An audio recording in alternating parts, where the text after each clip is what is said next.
सुमनसवन्दित सुन्दरि माधवि चन्द्र सहोदरि हेममयि मुनिगणवन्दित मोक्षप्रदायिनि मञ्जुळवासिनि वेदनुते पङ्कजवासिनि देव सुपूजित सद्गुणवर्षिणि शान्तियुते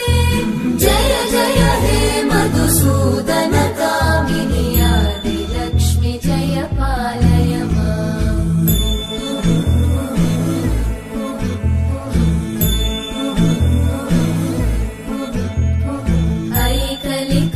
ऐकलिकल्मषनाशिनि कामिनि वैदिकरूपिणि वेदमये क्षीरसमुद्भव मङ्गलरूपिणि मन्त्रनिवासिनि मन्त्रनुते मङ्गलदायिनि अम्बुजवासिनि देवगणाश्रितपादयुते जय जय हे मधुसूदन कामिनि धान्यलक्ष्मि जय पालय माम् जय वरवर्णिनि वैष्णवि भार्गवि मन्त्रस्वरूपिणि मन्त्रमये सुरगणपूजित शीघ्रफलप्रद ज्ञानविकासिनि शास्त्रनुते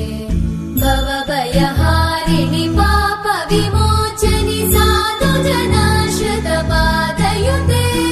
जय जय हे मधुसूदन कामिनि धैर्यलक्ष्मि जय पालय माम्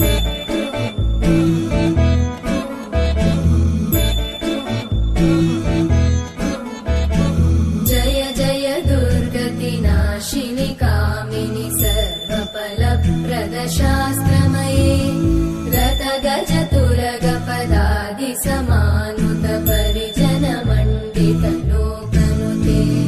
हरिहर ब्रह्म सुपूजित सेवित तापनिवारिणि पादयुते